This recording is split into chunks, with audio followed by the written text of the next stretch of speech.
It is September the 8th. Jeff is not here, so I'm in the hot seat, and I have a very special guest. Well, it's been a quiet week in the world of entertainment this week. Lots of stuff to talk about. Have you heard about a film called Star Wars? We're going to talk about that and a lot more today on Meet the Movie Press. Welcome to Popcorn Talk, featuring movie discussion, news, and interviews. Popcorn Talk. We talk movies. And now, here's Popcorn Talk's Meet the Movie Press. So, Dimitri, have you heard about a hot new movie called The Star Wars? The Star Wars? The Star Wars. I think so. It's an independent film. I think it's going to be big. I think it's going to be big. It could be. Welcome to the show. Dimitri, who are you and how would we know you? Hey, folks. Well, number one, thank you for having me. My name is Dimitri, a movie fans. I am a host on the greatest movie dissection show ever called Anatomy of a Movie. Yeah. With Phil Zvitek and Marissa. They allow me to sit next to them and we talk movies. You were part of our panel for Baby Driver. I was, yeah. So you know what that show's all about, and we really dive into movies a lot. We break them down from production, and we have fun. It's not a typical review show. So that's where you might see me. Check us out, Anatomy of a Movie. Today, we're doing a special one. Which one? It's a Throwback Friday. We're going to do Close Encounters of the Third Kind. Man. So hopefully you got to see it on the big screen, because that's what I'm talking about. Now, let's talk about that first of all, because you saw it last week. Absolutely. I saw it last week. My wife had never seen Close Encounters. Not even on, like, Blu-ray. Not even on TV, on cable, on Blu-ray, on DVD, on VHS. Just ever. She'd never seen the movie. And it was date night. So I took her to the AMC up at City Walk, and she was like, okay, we could go and see other things, but I'm like, let's go and see this 40-year-old movie. 40. I know. Holy shit. How did that happen? I have no idea. Dude, where did 40 years go? It's just, I'm old. Yeah.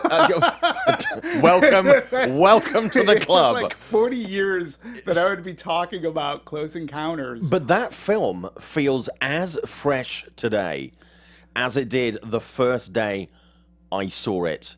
The day, as I call it, when I had hair. There was one day where I had hair. It's timeless. Seriously. I mean, tell me about your experience watching this for the first time in 40 years. For the first time in 40 years, for me, it was quite amazing. And it was the small stuff, because I had seen it multiple times. Yeah. I own every version on Blu-ray. And it's such a special movie. And from a kid to an adult, as a kid, you see it with this bright-eyed, it's a thriller, it's a horror movie, but then it ends in this wonder and awe. And you're just, oh my, like the special effects and the story. And then when you're, as an adult, I see this, and I still look at it more for the wonder and awe of it and how it was done, and the spaceships and how beautiful it looks, and the practical effects, what they were able to accomplish in camera and put on a screen. And today, it doesn't look dated. Outside of, like, cars, maybe, some of the costuming, but not the music.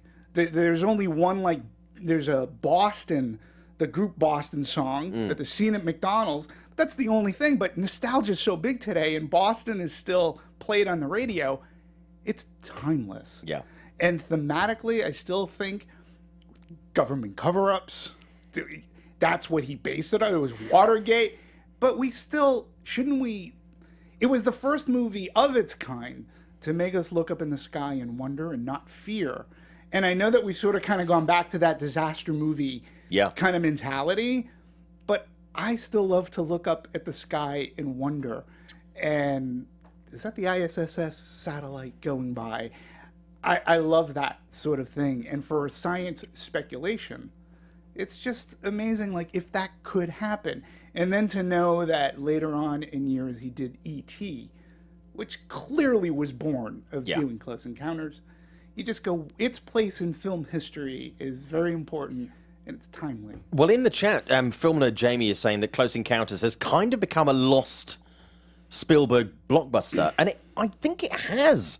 Absolutely, yeah. I mean, you talk about E.T., and we talk about many of Spielberg's films, but I forgot how good this movie is.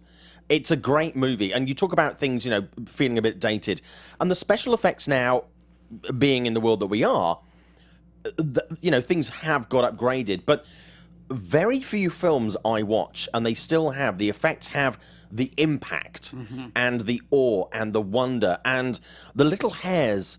I have hairs on the back of my neck, not on my head, but on the back of my neck. They stand up. Yeah. We don't get that very often these days. No, and think about this for a second. There have been 3 versions of the film. The one thing that has never been retouched, really, are the special effects. They didn't George Lucas special edition it and add digital photography in. We're looking at, they're still the same practical, the big mothership. 100%. And sound-wise, is Dude, amazing. Seriously, when we went to the theater that we were in was like 55-seater. And so it was very intimate, it was very small. We had, you know, the big, like, you know, fold-out seats and stuff, and it was lovely. I was worried about I might fall asleep, but I was fine, because I'm kind of old. So I'm like, luckily I had my pants on, which was fine, which is usually a guarantee that I won't fall asleep. But it was a visual. Literally, it was just, it surrounded me, and it's very rare that you get a film that envelops you. Yeah. 100%. 40 years old. Yeah. And who's the gentleman again who commented about it? Was Film Nerd Jamie. Okay. Thank you very much. Since you say it's like a lost Steven Spielberg blockbuster, I just want to put certain things into perspective about about this. The movie, its widest release was 650 theaters. 650 locations. And again, this isn't a time when they were doubling up. So in the 77, remember that other little movie, Star Wars? Yeah, the Star Wars. Yeah. I've heard of that film, yeah. Also opened up that summer. And again, this wasn't a time period where they were doubling up prints. And you didn't have multiplexes. No. So I think like the biggest you might have had was up to 6. Maybe 8. Yeah. So 650 theaters. That's 650 prints in the U.S. And it grossed, its domestic lifetime gross is $134 million on 650 theaters. So it's which is that's amazing. Amazing. Yeah. When you think about like today, you're looking at releases onwards and upwards of 4,000. Yeah. Print locations, 4,000. Close Encounters, 650. So, it's crazy. It's absolutely crazy. Crazy. And when you can see it on the big screen, if you had the opportunity, it's just a wonder to behold again. And I've seen it on TV, and I have a good-sized TV, good sound system. It's not quite the same, though. Nay. I mean, I have several movies. I'm still a hard format kind of guy. Me too. You know, I love Netflix. I love Amazon. You know, it's great. But you just cannot beat sticking a Blu-ray in, getting that sound, watching the extras. You just can't beat it. I mean, maybe I'm an old guy. You know, that's fine. But you just cannot beat that experience. I like the tangibility as well. And I'm a guy who will watch the bonus features. I'll watch gag reels. I'll watch the making ofs. They've gotten smaller in the day, but if you have Close Encounters, if you have I think it was the 35th anniversary edition, which it's a really nice box on Blu-ray, they have an amazing documentary on the making of that's so behind the scenes. It's about an hour and a half, almost 2 hours long. Yeah. It's fantastic. And apparently this 4K version that's coming out is also going to have some more additional things. But that to me is, even as a kid growing up, I wanted to know, okay, how did they do it? Not because I wanted the magic ruined. For me, it enhanced the magic. Yeah. So to hear that the mothership weighed about 200 pounds. And again, this is stuff, watching Anatomy of a Movie, because we're going to go into it more. Yeah, exactly. I have my sound bar pin right there. You know, even constructing the notes. Yeah. When score really meant something, and score would make pop radio. It would make it onto the radio. It's days, getting Francois Truffaut to get into this, which was his only American acting gig where he wasn't directing a film. Period. Well, I didn't realize that Lance Henriksen was in it. Yeah. I mean, I was like, hair towards the end, I was like, is that Lance Henriksen? And then his name came up with the credits. I'm like, I never realized that he was in that movie. And he had a clear face. It wasn't craggly. Yeah. It was incredible. If you get the chance, it was only out in theaters for 1 week, but if you get the chance today to go and see Close Encounters, 100%. Yeah. Go and see it. Absolutely. Seriously. So let's talk about this week. Yes. There's been a little bit of news. A lot of news. Okay, let's start with Gavin O'Connor. Sure. Gonna direct Suicide Squad 2. Sure. Back in the Habit. Right. Which I think I can't confirm that's what Warner Brothers are gonna call it. I'm just assuming that. I think that was Sister Act. Yeah, right? Well, I mean, they can maybe redo that. I think Whoopi Goldberg is going to be in this. To be honest with you, if they stuck Whoopi in this, it wouldn't be as bad as the first film. So, Gavin O'Connor. He can only go up. Yeah. You know, I mean, he can only elevate the series as far as I'm concerned, because the first movie was garbage to me. I know it's a DC movie and there are DC diehards, but you got to admit, like, if you... at the very least, just say call it a guilty pleasure for yourself, and I'll be okay. I have my guilty pleasures of sucky movies too. Yeah. But this was, to me, a sucky movie. It was so bad that, and you can only go up from there. He's a gifted director. Yeah, very much so.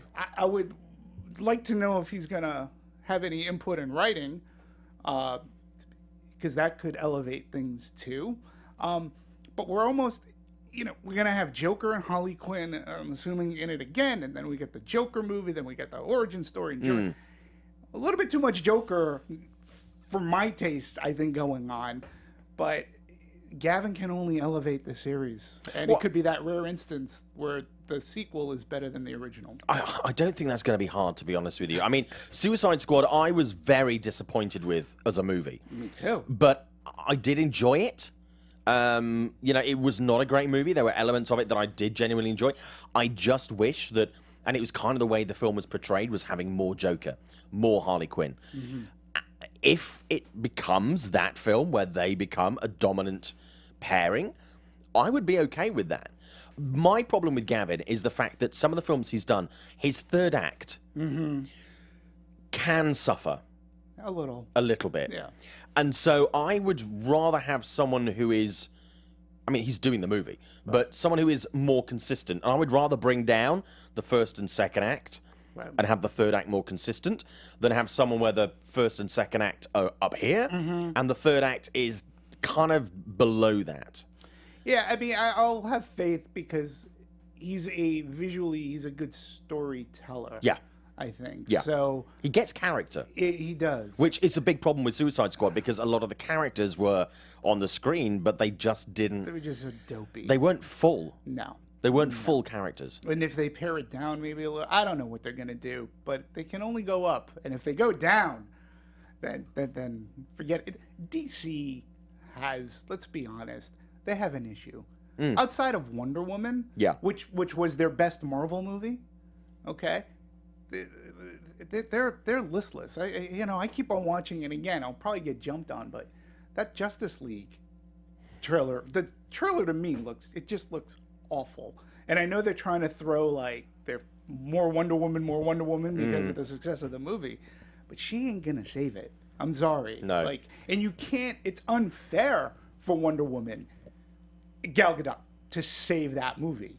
I know they've had issues, and Zack Sneider suffered a great tragedy and loss. So that I feel, and it was, that Joss Whedon was able to come in, and he'll do respect to Zack, I'm sure.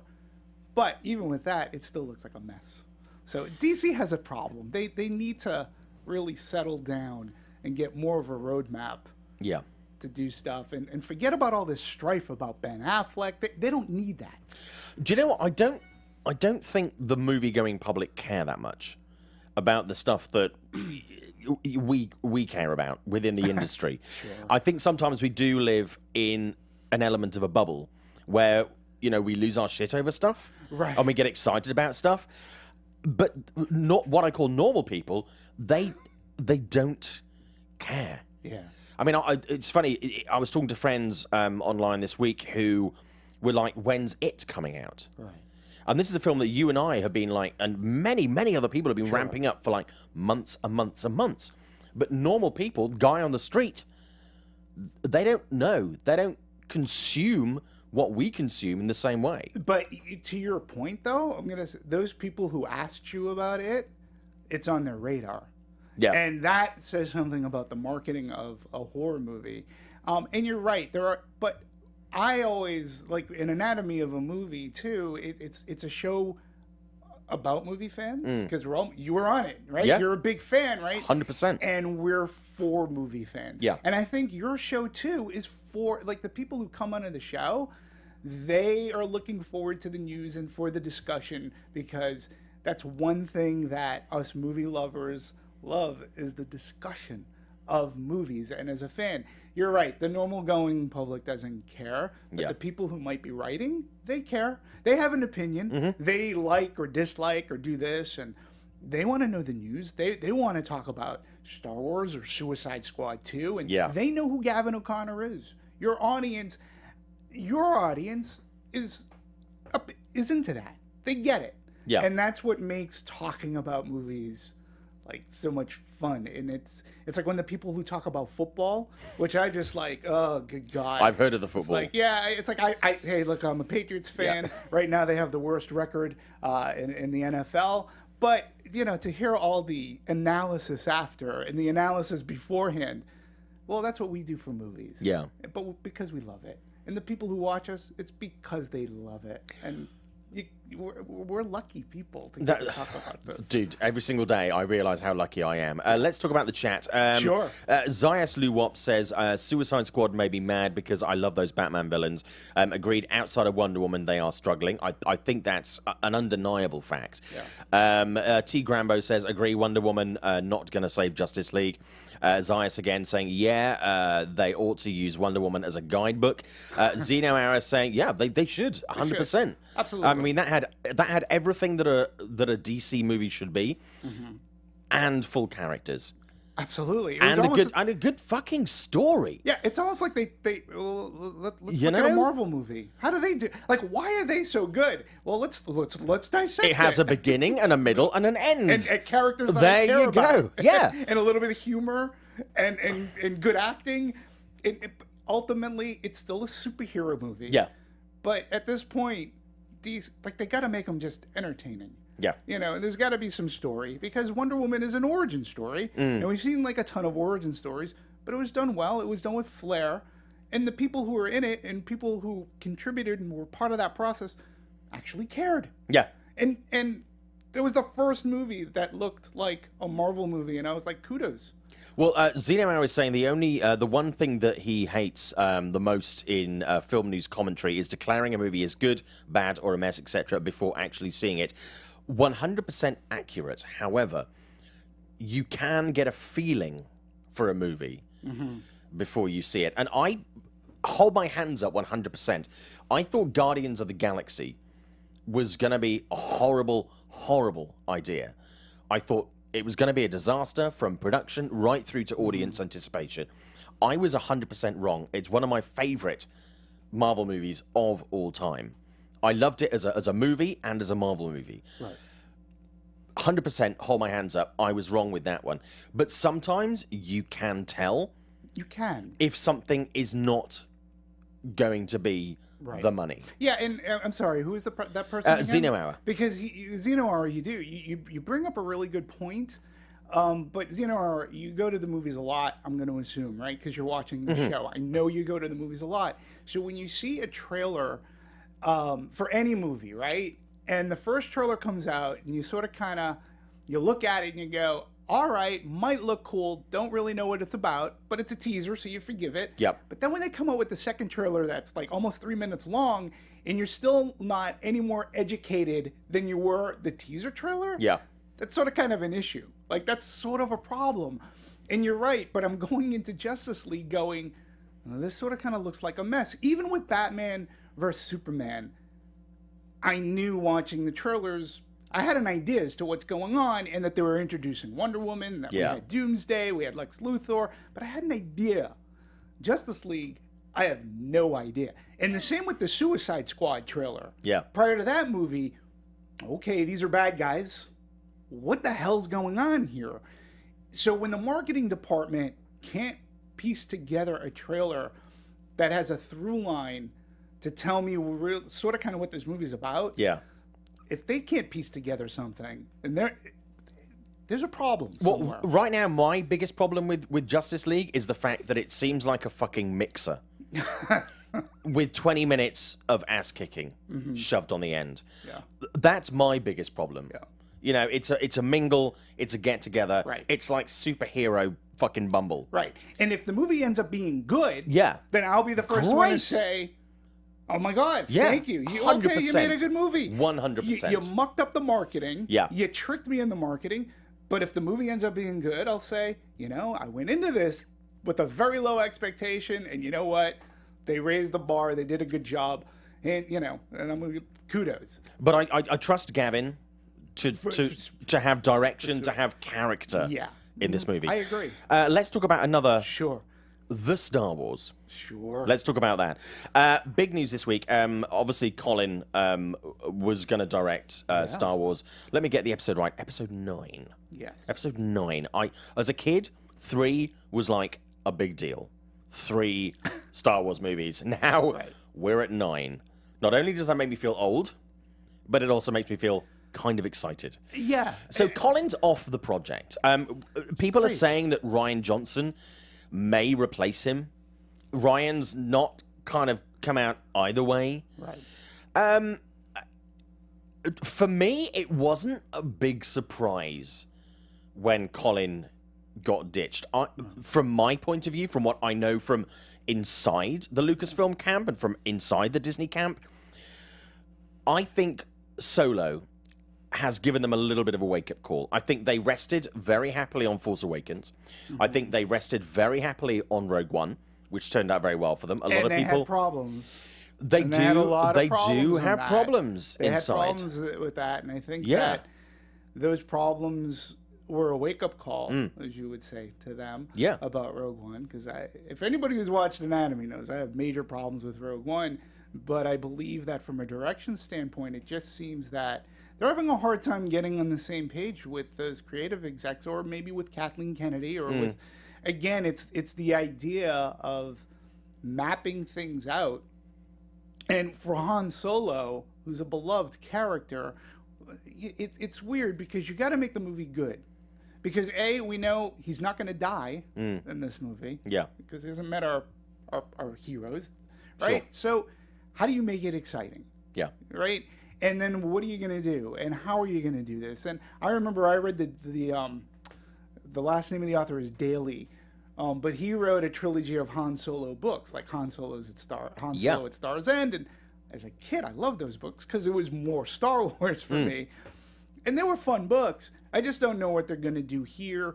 And then when you have those two who got fired, you go, but they're 90% done filming. Yeah. What are you going to do? Like, you didn't know you had a problem. And then, so with that should have been an alarm bell. But with Colin Trevorrow, for me, it sort of was a shock because he comes from that Spielberg, he's cut from that cloth. And he sort of has that Spielberg, J.J. Abrams sensibility. Yeah, I just want to know, what was it? What specifically was it? It's really interesting because if you look at his filmography, his first film was an indie film, which did very well. Yeah, 5 people saw it. I own it on Blu-ray. It's a great movie. I remember interviewing him in London. It was a PR company hired like a random dude with a camera. We did it in the attic of a PR office in Kentish Town. Seriously, it was the lowest rent junket I've ever done in 20 years as a journalist. It's great. I was like, is this going to be a porno? It was like, this is just like a dude with a camera in an attic. Am I gonna die here? Safety not guaranteed. Yeah, and it was great interview, and I knew Colin was going to do great things from that. Then he did Jurassic World, which is maligned as a film, but we can't deny it did big box office. Right. But then he goes from that Book of Henry, Right. which got torn a new one Yes. this year. Not a great movie. I think it was unfairly, harshly judged. It was heavily flawed, but not a terrible movie. I've seen far worse this year. And then it was Star Wars. Right. So out of 3 movies that he's put out, one did well because it was a low-budget, low-risk movie. You know, critics loved it. One was a big Hollywood movie. Book of Henry, not a good thing. And Star Wars. So his graph as a director is not a good one. But he was pretty far along in this process. And as we talk about Solo, again, 90% done. Yeah. Are they circling the wagons? Are they concerned? How much of a reset does this need? Or is it just going like, we've been pretty hands-off, we need to be a bit more hands-on, we need to kind of make sure the babysitter is taking care of the baby? Yeah, and again, when you say it's episode 9, this is to be the final story with our beloved Luke, Leia, Han, Yep. you know, R2, C3PO. And this is supposed to lead into, you know, Daisy Ridley and such. But this is supposed to cap off. Yeah. Because George Lucas, I mean, you're Star Wars fans, you already know, he had a 9-part, like, space opera. So this is the 9th. This is to be the last for the Luke Skywalker story. Yeah. So it's important. It's important that you get it right, I believe. And everything that I've been hearing regarding Last Jedi and Rian Johnson is that he gets it. He wrote an amazing script. People are, you know, the cast and crew are saying, oh, he's fantastic, which, okay, I get it. Until, you know, I don't doubt that it's going to be a good movie. I don't. I'm a big fan of Force Awakens. I was very happy, and JJ did some things that harken back to the original, and I appreciate that. I thought he was going to come back and do 9. Yeah. Which would make sense. You're for not him alone to in that. A lot of people did think, cap yeah. it off. You know, if Rian Johnson comes to do the last episode 9. Yeah. Look, if there's a what's the word I'm looking for? Like a through line from Last Jedi into episode 9, whatever they call it, he would seem to be logical.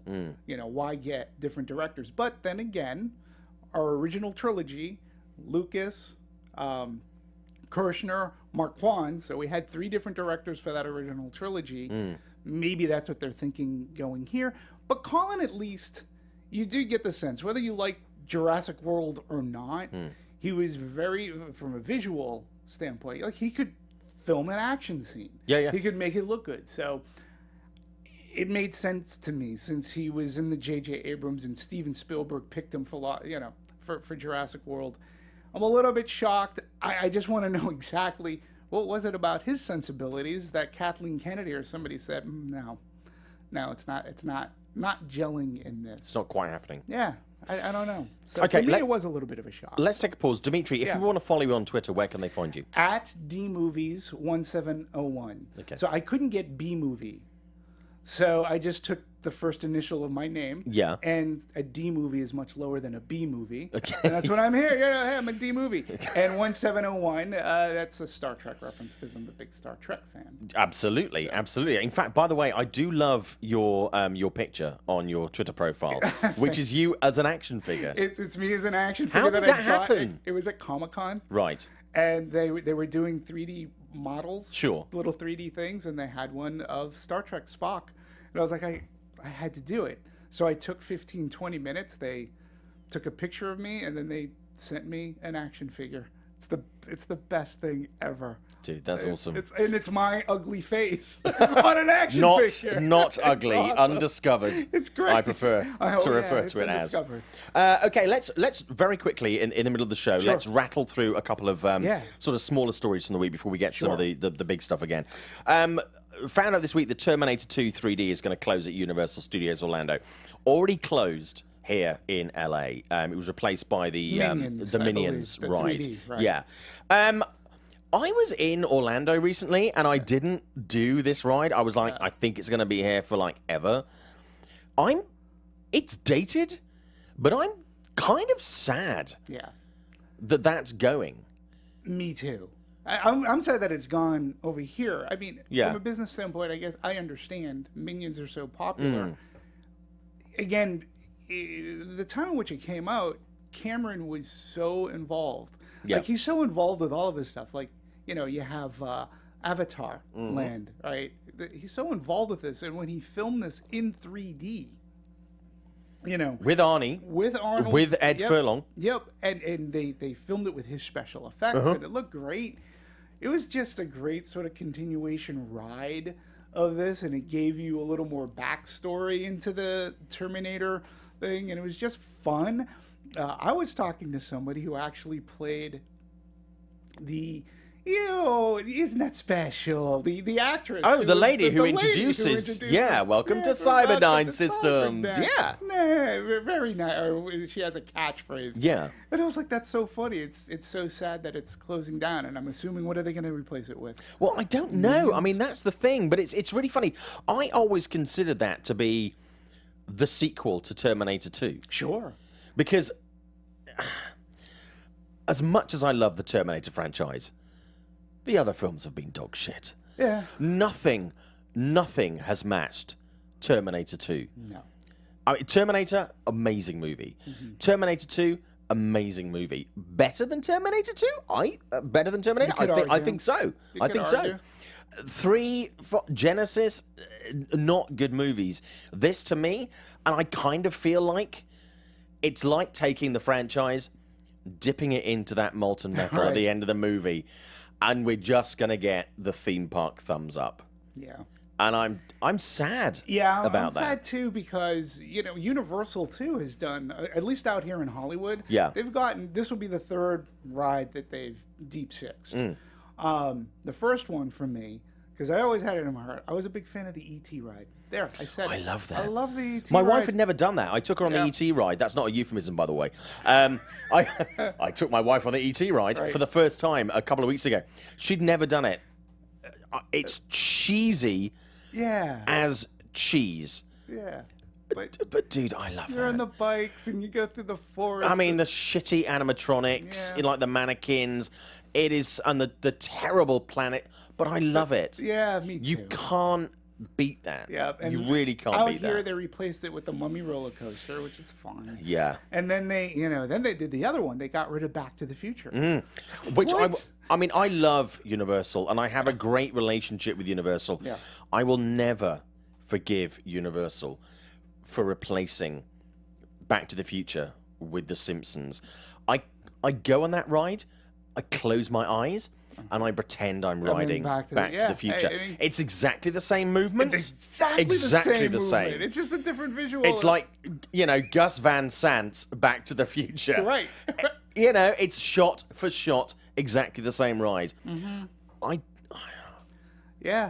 miss Back to the Future. Yeah. I do. And again, nothing against The Simpsons, but Back to the Future ride, you're in a DeLorean, it's Doc Brown, and again, you can say it's cheesy or whatever, but the visuals were fun, it's Zemeckis, and the whole crew was pretty much on board in doing that, and it was a nice little interstitial that was a lot of fun. And now they've gotten rid of T2 up here a long time ago. Yeah. And the Minions is fine. I get it. I just miss T2 because of its advancement of theme park rides and its use of 3D. It was one of the first to really immerse you in a good 3D world and have the seat move and do whatever. It was just fun. It was a good time. Things change. And sometimes not for the better, Dimitri. Yeah, I agree with you. Okay, let's rip through some other stuff very quickly. Bad Boys for Life isn't dead, according to Jerry Bruckheimer. Should it be? Look, I'm not a... I'm sort of a Michael Bay fan. I'm not going to say I'm a Michael Bay apologist, but, you know, when I saw Bad Boys, and I believe that was his first movie out of it, like his theatrical. You know, and he's a very visual director. Look, the pairing of Will Smith and Martin Lawrence, and then, of course, Tia Leone. Hello. Bad Boys is a funny movie. It's a great movie. It's a funny movie, and Michael Bay's visual, like, he's a visual good action director. You know, Bad Boys 2 is a little bit long for us.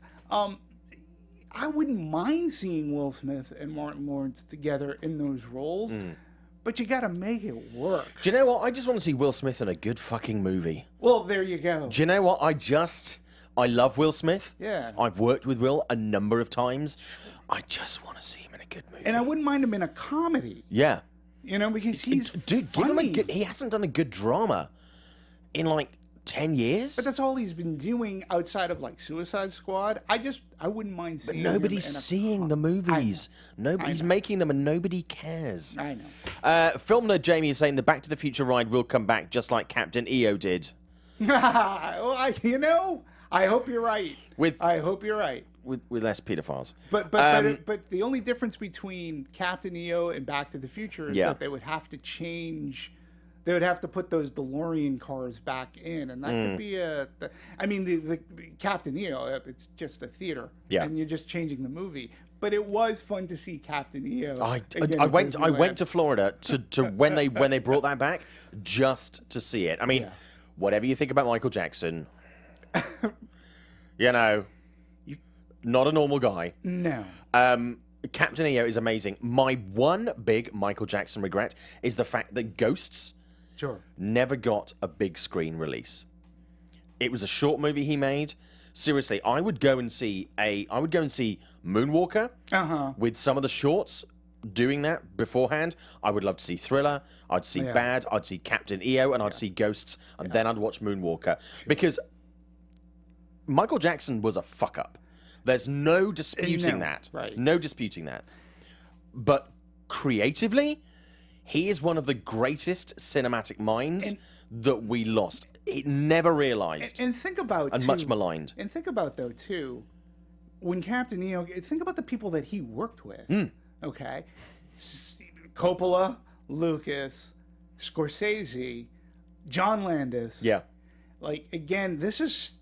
And these people had already been established as filmmakers. Yeah, they didn't need Michael Jackson. Yeah, it wasn't like they were like Michael Bay cutting their teeth doing music videos. Yeah, yeah. These were already filmmakers who had had a modicum of success, and they're like, "Okay, John Landis, yeah, I'll do Thriller. Yeah. Sure, we'll do this together." Martin Scorsese, I mean, to work with him, again, it's a time that is gone by that we're not going to see again, I think. So, there you go. Indiana Jones 5 is going to return in 2020 without Shia LaBeouf's mutt. Fine. Not a euphemism. No big loss. Nah, I don't think so. I mean, Crystal Skull is not a great movie. No. Many, many flaws. I think one of the biggest flaws in that movie was Shia LaBeouf. Yeah, I mean, he's not a favorite character. I understood what they were doing with it. People forget he was in that movie. Yeah, I mean, I'm sort of a Crystal Skull apologist. Like, there are many flaws in that movie, but I can point out there are many flaws in Temple of Doom as well. But I think with, number one, I think the main reason he's not going to be in the movie is because he shot his mouth off and he went off the loony bin. Like, he just went off the rails. Yeah. And why would you, like, I think it's more of his own doing. And then when you add that people didn't really like that character, if they can bring Karen Allen back, and if Harrison Ford can still play the role, go for it. But here's the thing. I don't need to see a torch passing movie. No. And that's what I think they were trying to do with Crystal Skull. Just end it. Yeah. Last One more, Crusade no more. ended it perfectly. Yeah. He drank the thing. He's gonna live. He rides off into the sunset with his dad. Yeah. And Saul. I'm like that was a perfect ending. You're gonna give me more Indiana Jones? I'm gonna go. Just end it. Just end it gracefully and make it an apology. Just Last Crusade, Spielberg says, was more or less for an apology for Temple of Doom. Make this an apology. I love Temple of Doom. It's a fun movie. I will never apologize for that movie. It's a great movie. Yeah, it's a fun movie. But he says, I did this to end this right. If you're going to do this, do it as an apology for Crystal Skull. Do it right. Get the story right. And just end it. I'm going to ask, can we get a bit more time on the show? We got a lot more to cover. Is that okay? Yeah, I'll try to give you like 5 minutes. 10 Okay, minutes. cool. 5 minutes is great. Thank you. Alright. One Flew Over the Cuckoo's Nest prequel headed to Netflix. Right. Nurse Ratchet. That's gonna be tough. I don't know. One of the I'm not most sure hated about that. characters. Like, do I need a prequel to know like why she became so yeah, bitchy, mean, and I don't know. I don't know on that one. I saw that this week and I'm like, really? Yeah. That's a story I don't think I need to know. Purge 4 is going to be set on the first ever Purge night. Now, you've apologized for several movies. Sure. I apologize for the fact that I do love the Purge franchise. I genuinely enjoy, like Saw and many other really shitty series. Sure. I enjoy these movies. Is it wrong that I'm excited about the Purge 4? No, I don't think so. I mean, they've done a very good job. Yeah. At least reinventing characters to put in this. The first one had Ethan Hawke. Yeah. And I think Cersei was Yeah. in it too, right? So, but then when you got Frank Grillo into it, and again, for him to take a good guy action role, I'm like, he's good. He doesn't have to play a bad guy. Yeah. He's a good guy. I think what they've done has been smart, and plus since they've added it to their Universal Horror Nights. 100%. Part, you know, it's part of their thing. Sometimes I always wonder about prequels that go back, but we'll see what happens. The Blumhouse, I never count Blumhouse out. They're very smart when it comes to the horror genre. Well, here's an exclusive, and I'm going to be talking about this on the show next week. I'm actually sitting down with Jason Blum on Monday. Really? We're having lunch. Wow. We're having lunch. So Nice. Hollywood. McDonald's? Hey, I'm not made of money. Maybe a Carl's Jr. Yeah, so actually we're meeting at Universal because obviously, as you mentioned correctly, Blumhouse have a number of mazes at this year's Halloween Horror Nights. Insidious? They've got Insidious, which is... I can't say a lot, but I actually, about 2 or 3 weeks ago, I got to go and do a walkthrough of the mazes. No. I've been in the Insidious maze, and I've been inside The Shining. Wow. And I'm going to address the camera in a breaking the fourth wall thing. If you can get a ticket for Halloween Horror Nights and I'm not being paid to say this, at Universal Hollywood this year, do it.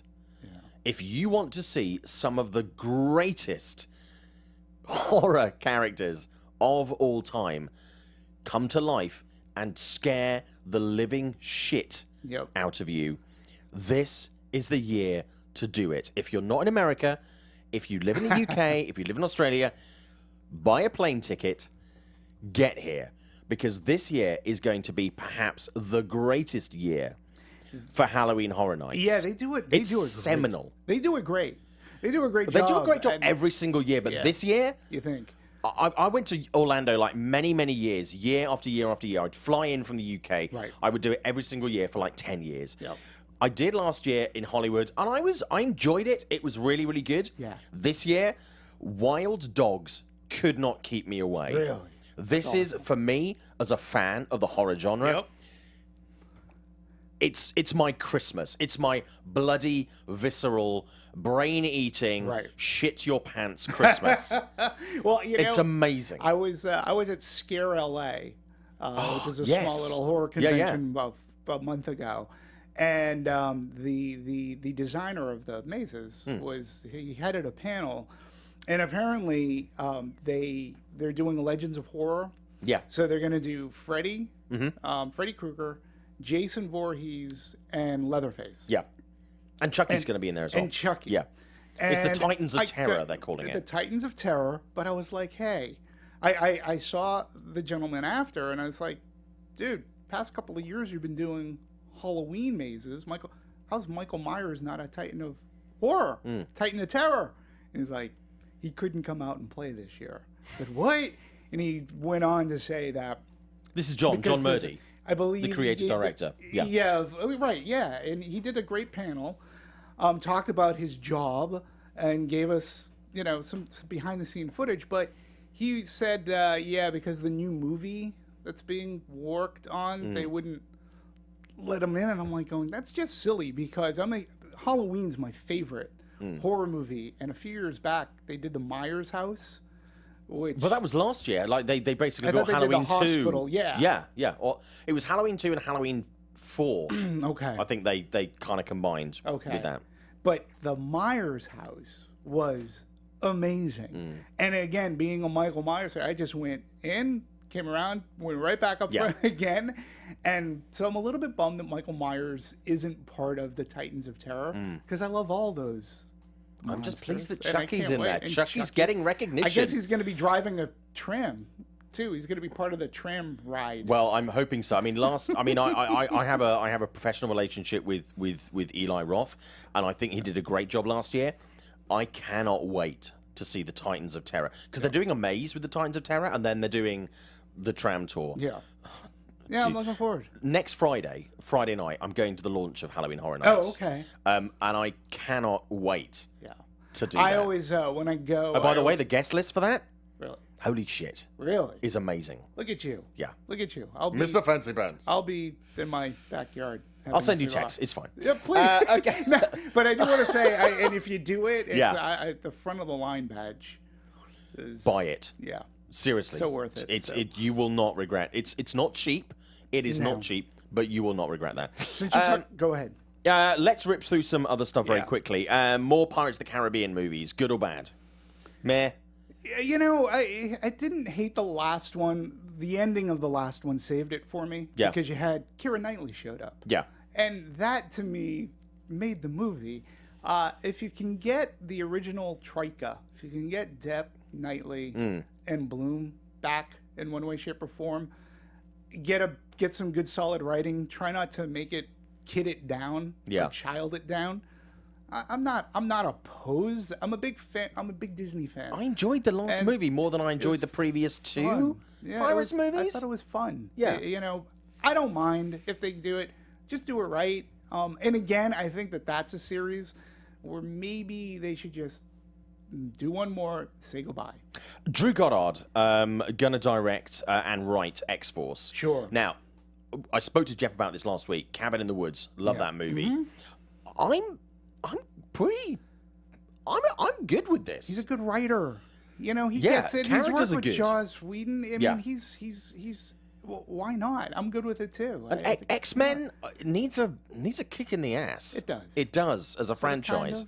So I think the whole X world, Yeah. for me, I mean, I love First Class. Me too. I love that movie. I mean, full disclosure, I worked on that from an editorial point of view, but I did love the movie. Right. I want to see the X universe back on track. Sure. I've liked the you know, Apocalypse and Days of Futures Past, I believe. I like. I was the not a X-Men, fan of those movies. but I get moving. I get it. You know, when I'm sure Bryan Singer's got to be tired, but you got to give Bryan Singer credit for what he created with the very first X-Men movie. Drew Goddard is just seems to be a natural fit on paper. Yeah. That he's going to do a really good job. Maybe they'll even get him to direct it, because why not? I mean, go with somebody who has a creative vision, that knows these things, and that you don't have to, you know, you can pay him in Disney dollars. Yeah. I mean, because, you know what I'm saying? Like, Mickey you can Mouse get- money. Right. So, Okay, I promised on Twitter that I was going to drop some scoops, and we have 5 minutes left on the show. sure. So here are the scoops. Go ahead. I had a meeting with Sean Levy.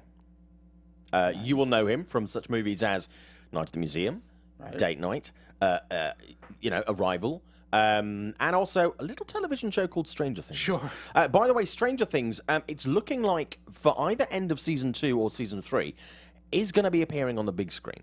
Really? They're gonna do what they've done with Game of Thrones and what they've done. okay. Yeah, Understood. So they're gonna. It looks like they're looking at bringing it to IMAX or certainly something cinematic, which is sure. pretty good. We got 9 minutes, which is really, really good, because we have so much to get through. If you go to Forbes and you search my name, Simon Thompson, you will find 2 interviews with Sean Levy this week. The first one focuses on Stranger Things. Nice. It's gonna continue past season 3. That is confirmed by Sean. Okay. I asked Sean if they're going to recast, if they're going to relocate, and if they're going to change decades. He wouldn't talk about that. Okay. So I think they're going to recast. I think they're going to relocate, and I think they're going to change decades. Pleaded the fifth. I think I kind of shat on my own barbecue at that point. He was like, "I'm not going to answer some of that question, but I'm going to talk about some of that." So I would be because my theory, and here's my theory on Stranger Things. My theory is the fact that when the kids get to a certain age, right, when they go through puberty, they stop being able to connect. Okay, I understand what you're saying. With the celestial world. So I'm thinking, you recast it, you get more early teens. Right. You then have a different location. Doesn't mean the laboratory can't locate. Right. Doesn't mean the Down Under is going to locate. You can then connect it. You can take that for 2, for 3, make it a 9. Okay. Yeah. 3 different locations, make it a trilogy in each place. You can have that. That's my theory. Sean has not confirmed that. What Sean has confirmed is the fact that he was making a movie about Atlantis. It was going to be called, let me just pull my piece of it here, not a euphemism. It was going to be called, it was an Atlantis movie that was, and it's still on IMDb as in production. He is now not doing this movie. It is, bummer. It's dismissed. It is not on the slate. He is not working on it. It is now dead. That's too bad. Uncharted, as we know, is going to be a Tom Holland vehicle. It is going to be a pre-game movie. Okay. It's going to be the young Drake. It's going to be his relationship with Sully. It's going to lead into Uncharted. So it's not taking... Because I asked him about the whole sort of, getting into gaming franchises, which tend to not do particularly well on the big screen. They're so hard. Yeah. It's so hard to encapsulate that, because I was bummed that... like BioShock, which seems like a wonderful universe Didn't to play happen. in cinematically. Didn't happen. It couldn't happen. Yeah.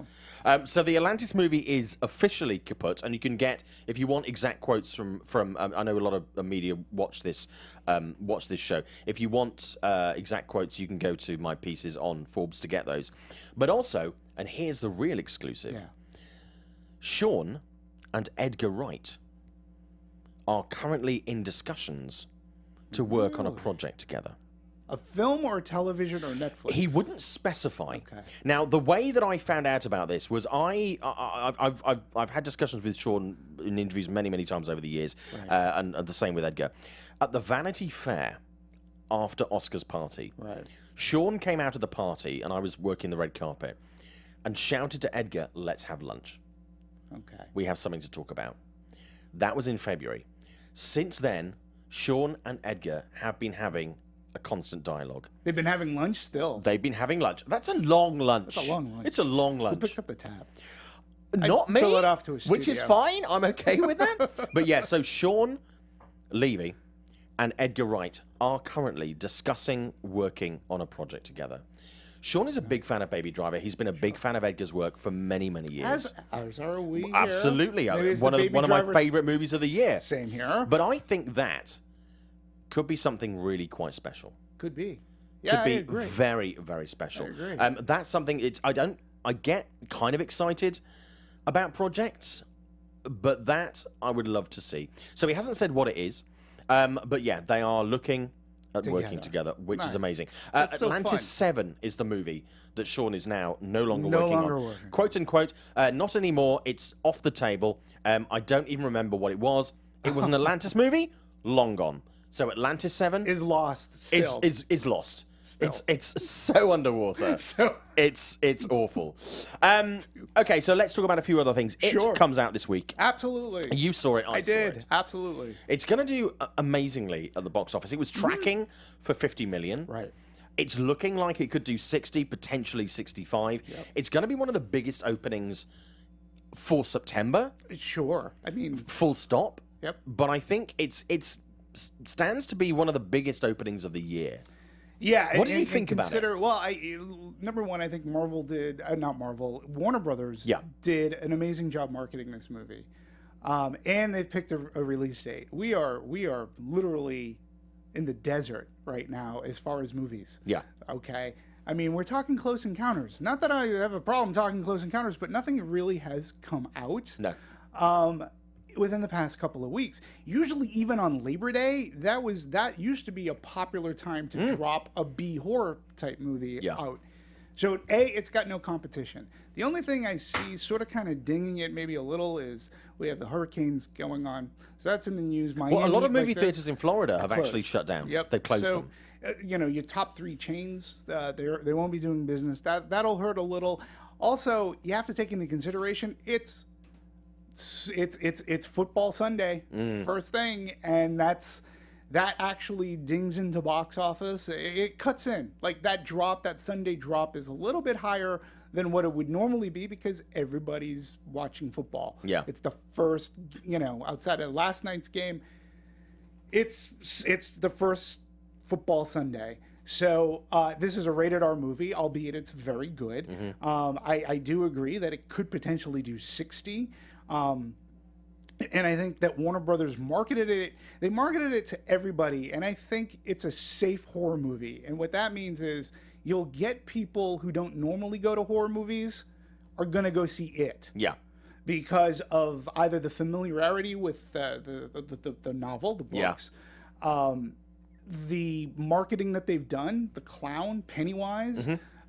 It's scary to people. That's something that everybody can have something in common with. And I think you'll even get a lot of women will go. There's this Stand By Me kind of part of this movie, and it's kids. I felt that a lot watching it this week. It did feel like Stand By Me at many points.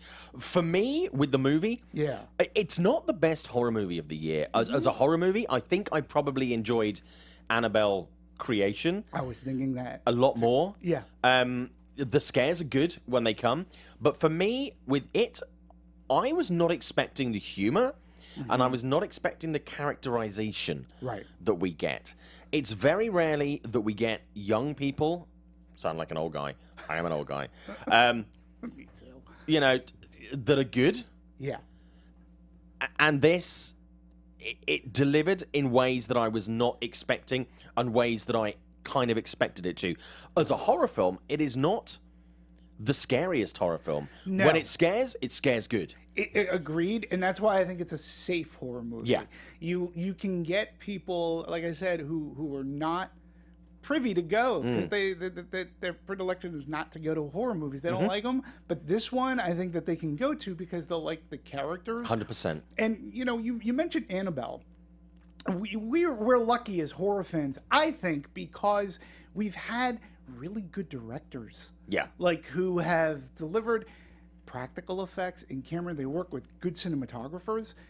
The direction here in it is fine. It's simple. It tells. In fact, at the beginning, I don't know if you felt the same way, but for the first 45 minutes, it was almost TV movie-ish, the way everything was framed. But things pick up as they go, and you're right. It doesn't scare often, but when it does, I was like, whoa, okay, that's rated R. I was like, when is this movie going to be rated R? Oh, okay. There you go. There you have it. In my face, shat my pants. And it's worth it. Yeah. And I think they did a good job with the cast. And the other thing that I appreciated as a movie fan, and I think you will too, is fresh faces. Yeah. For the most part. I was like, it was nice to not go, oh, I know him, I know her. Yeah. So fresh faces. It was good. They were good. So it is a definite see this weekend, Absolutely. and I think it will surprise you in many different ways. Dimitri, where can we find you on social media? Twitter's it for me, at dmovies1701. Please support me. When I tweet stuff, it's usually movie stuff. Very little outside of movies. It's usually it's a lot of movie stuff because that's what I love. Do you know what? That's all that matters. Yeah. Sometimes I'll comment and sometimes I just retweet. And what are we going to see on Anatomy of the Movie this week? Close Encounters of the Third Kind. Dude. I cannot wait to talk about this movie. Please hop over and That's watch. going to be like a 4-hour show, I'm Could guessing. be. I can't wait. It's so worthy of discussion and its history in cinema, and that it's lightning in a bottle because movies like that, it'll never be made again. This is Meet the Movie Press. Jeff is going to be back next week. Dimitri, thank you so much for coming on. Thank you. I hope the genuinely, I audience really appreciate you coming on. I know you're a busy guy. No, I appreciate you offering it. It truly is. I always consider it a privilege to sit at this chair. And I really appreciate you. I hope the audience didn't mind me at all, and I hope I could contribute in a way. Thank you so Seriously, much for it's been a great show. I've really enjoyed having you here. Thank you very Jeff much. and I are going to be back next week. In the meantime, if you like the show, subscribe, tell your friends, tweet about it, tell your friends about it. If you're on a subway, take your headphones out if you're listening to it. Stick the headphones in somebody else's ear. Spread the word. We really, really appreciate germs. it. Yeah, maybe wipe them before you do that. Some people are germ-phobic. That's kind of weird. Thank you so much. We'll be back next week. This Thank you. has been Meet the Movie Press. Dimitri, thank you so much. Thank you. I appreciate it. Thanks. From producers Maria Menounos, Kevin Undergaro, Phil Svitek, and the entire Popcorn Talk Network, we would like to thank you for tuning in. For questions or comments, be sure to visit popcorntalk.com. I'm Sir Richard Wentworth, and this has been a presentation of the Popcorn Talk Network. The views expressed herein are those of the hosts only and do not necessarily reflect the views of its owners or principals.